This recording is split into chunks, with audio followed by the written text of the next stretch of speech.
प्रभात जी अभी जवाब लेते हैं प्रवक्ताओं से। हमारे साथ जैनिन जी भी है, काफी देर से वेट कर रहे हैं। जैनिन जी माफी चाहूंगी क्योंकि आपका राजनीतिक अनुभव लंबा रहा है, ऐसे में आपसे समझना चाहूंगी क्योंकि आप संसद के अंदर प्रतियां लेकर पहुंच रहे हैं राजनीतिक दलों के लोग, संविधान खतरे में है की बात कर रहे हैं। प्रभात जी अभी जिस तरह से जिक्र कर रहे थे कि संविधान कहाँ खतरे में है, 50 साल पहले की अगर बात की जाती है तो जब इमरजेंसी लागू की गई थी, इसके बाद अगर आज की बात करते हैं, आज के परिप्रेक्ष्य में बात क्यों नहीं की जा रही और किस तथ्य पर कहा जा रहा है कि संविधान खतरे में है?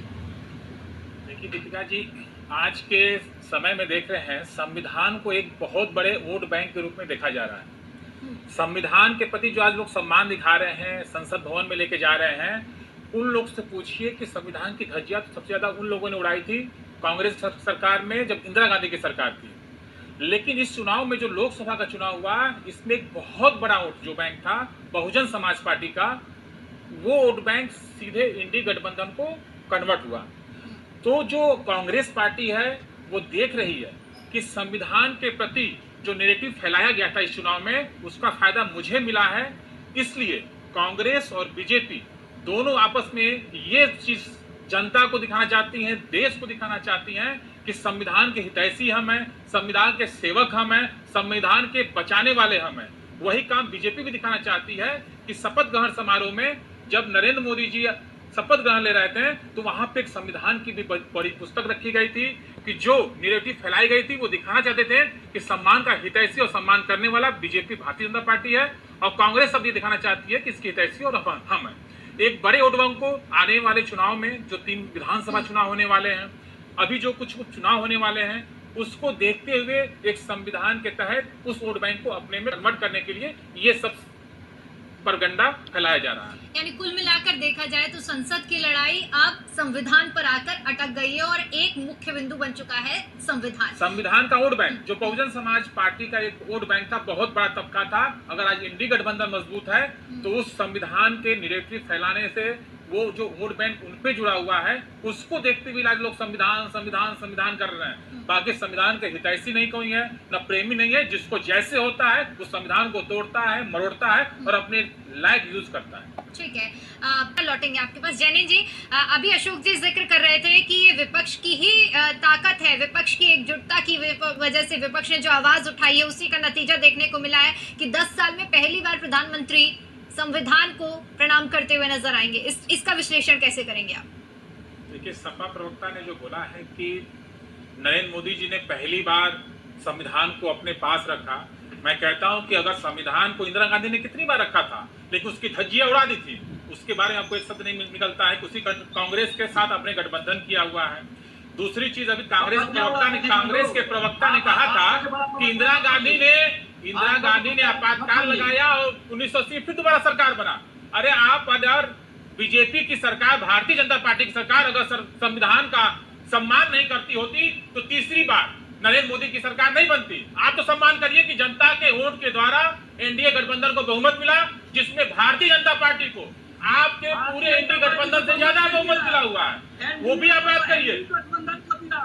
एनडीए गठबंधन को मिला, लेकिन आपके एनडीए गठबंधन से ज्यादा वोट भारतीय जनता पार्टी का है। और चुनाव के मैदान में बीजेपी से लड़े नहीं गई थी, बीजेपी के साथ पूरा मैदान में बीजेपी से लड़े नहीं गई थी, बीजेपी के साथ पूरा एनडीए गठबंधन लड़ रहा था। और उस एनडीए गठबंधन को भारत की जनता ने वोट के माध्यम से फिर से सत्ता पे बैठाने का काम किया है। और आप तो 100 के ऊपर गए नहीं, आप तो इतने हितैषी होते हैं, आप तो 99 में भटक गए। आप तो बोलिए मत, आप पहले अपने गिरेबान में झांक लीजिए कि आप में कमी क्या है। और आप संविधान की बात करते हैं, अभी आप बोल रहे हैं कि हम संसद चलने नहीं देंगे। अरे अगर आपको संसद अभी चलना ही नहीं है तो संविधान का धज्जिया तो आप उड़ा रहे हैं। अगर आप कहते हैं कि देश के विरोध में संसद में कोई भी चीज पारित किया जाएगा, हम उसका विरोध करेंगे। आप सीधे लड़ने में कूद गए, हम संसद चलने नहीं देंगे, ये करने नहीं देंगे। ये कौन सा मतलब है आपका? आप देश के लिए बस भारतीय जनता पार्टी कुछ भी करे, आपको उसका बगावत करना है, उसका विरोध करना है। अगर भारतीय जनता पार्टी संसद में कोई भी देश विरोधी चीज लाती है, आप उसका विरोध करिए, लेकिन देश के पक्ष में कुछ करती है उसका को समर्थन करना चाहिए कि देश उन्नति के लिए, देश के विकास के लिए, राष्ट्र के लिए आप पहले ही माइंड सेट की तो इस चीज को आप निकाल लीजिए। देश की जनता ने आपको नकारा है और एनडीए गठबंधन को बहुमत दिया जनता ने हुआ है। हमको नहीं नकारा। इंदिरा जी को 2/3 बहुमत मिला था 80 में, लेकिन इनका सीट कम हो गया है। स्वयं नरेंद्र मोदी जी के खिलाफ 4,60,000 वोट बनारस में जनता ने दिया है अजय राय जी को। और 21 बूथ ऐसा है जिससे हिमांशु जी जनता का नहीं बना लिया भाई। चुनाव में भारतीय जनता पार्टी लड़ रही थी कि एनडीए गठबंधन लड़ रही थी, इसकी जानकारी नहीं है आपको। तो काहे का गठबंधन की एनडीए गठबंधन अकेले आइए मैदान में 99 सीट लेके हड़क रहे हैं, 99 सीट लेके पास किए हुए हैं। आप एनडीए गठबंधन के साथ गए थे और भारतीय जनता पार्टी एनडीए गठबंधन के साथ गई थी और तीसरी बार सरकार बनाई है।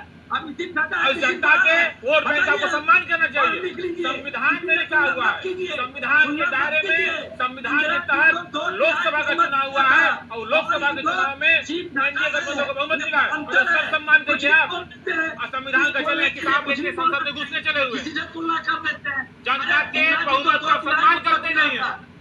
अरे इंदिरा जी को 2/3 बहुमत खाली दोषारोपण करना जानते हैं। ये अंतर है। जानते तो बोलते नहीं है, जानते तो बोलते नहीं है। आप पढ़ते लिखते हैं नहीं, आ जाते हैं डिबेट करने के लिए। पढ़े लिखे हुए हैं, बहुत ज़्यादा पढ़े लिखे हुए हैं, कितना पढ़े हुए हैं। चलिए ठीक है, व्यक्तिगत टिप्पणी नहीं, ठीक है व्यक्तिगत टिप्पणी नहीं, ठीक है अपने गिरफ्तार में जांच करा लीजिए। जनता ने आपको नकारा है। चलिए ठीक है, अगर इतने संविधान में टेस्ट होते ना तो आपको मिला होता 272 हो। चलिए ठीक है, दूसरों को बोलने का मौका 100 दीजिए। 99 पे ये आपका अकड़ है, ये घमंड और ये चूर है। आपको 200 प्रभात जी, आपके पास है। आपने 2 सवाल उठाए थे। चलिए ठीक है हिमांशु जी, आपके जैसे फालतू लोग चलते ठीक है हिमांशु जी, चलिए सही दिशा में डिबेट को जाने दीजिए। सम्मान तो करिए, जनता की उनका सम्मान करिए हो जाएंगे, जो संविधान की तरह होती राष्ट्रपति है। नहीं हो जाएगा बीजेपी का चापलूसी करके। अरे जीपी का चापलूसी नहीं कर रहे हैं। भारत की जनता ने जो वोट दिया है इस देश को, जिसको समर्थन दिया है, उसकी बात कर रहे हैं। आपको समर्थन नहीं दिया भारत की जनता ने। हो जाएंगे, राष्ट्रपति हो जाएंगे, लेकिन भारत जनता ने आपको समर्थन नहीं दिया है। इतना बड़ा तीसरी बार दिया है भारतीय जनता पार्टी को समर्थन। हम उसका सम्मान करते हैं, हम संविधान का सम्मान करते हैं और संविधान के दायरे में ये चुनाव हुआ है। अरे भारतीय जनता पार्टी, चलिए ठीक है, सभी को बोलने का समान मौका। झूठा पार्टी, आप भी झूठा है, आपका पार्टी भी झूठा है। चलिए ठीक है हिमांशु जी, सभी को बोलने का पर्याप्त मौका मिलेगा। जैनिन जी, समय का अभाव है इसलिए बहुत छोटी सी प्रतिक्रिया। संविधान की बात हो रही है। अब माननीय वरिष्ठ पत्रकार जी ने बताया कि संविधान की धज्जियां उड़ाई गई जय फिलिस्तीन बोल के, जिसका कंटम की हमारे भारतीय जनता पार्टी के प्रवक्ता सुनी शाही जी ने। लेकिन मैं जानना चाहता हूं कि कांग्रेस के प्रवक्ता बैठे और सपा के प्रवक्ता बैठे हैं, उनका इस विषय में क्या कहना है। उसके बारे में अभी तक एक शब्द इन्होंने इसका जवाब नहीं दिया कि जय फिलिस्तीन के बारे में बोले, उस पर क्या कहना है। संविधान की कॉपी लेकर आप लोग घूम रहे हैं, इस पर आपने कुछ किसी नहीं का कहा। कोई कमेंट अभी तक नहीं आया। इसका मैं जवाब देता हूँ, सुन लीजिए। ऐसा है कि भाजपा का बी टीम है ओवैसीउद्दीन अवैसी की पार्टी, ये वोट ध्रुवीकरण को, वोट को काटने के लिए बात कर रहे हैं। ये नहीं करेंगे, ये कार्रवाई नहीं करेंगे। आप बोलिए कि ओवैसी को सदस्यता जानी चाहिए। आप बोलिए तो, ओवैसी ने जो किया गलत किया, आप ये बोलिए तो। बिल्कुल गलत किया, बिल्कुल गलत उसकी सदस्यता जानी चाहिए, बिल्कुल। उसकी लड़ाई लड़ेंगे ना आप। भारतीय जनता पार्टी के साथ अगर वो लड़ाई लड़ती है तो उसका समर्थन देंगे ना। पार्टी कार्रवाई नहीं करेगी, भारतीय जनता पार्टी कार्रवाई नहीं करेगी, इसका चलिए वो तो समय बताएगा।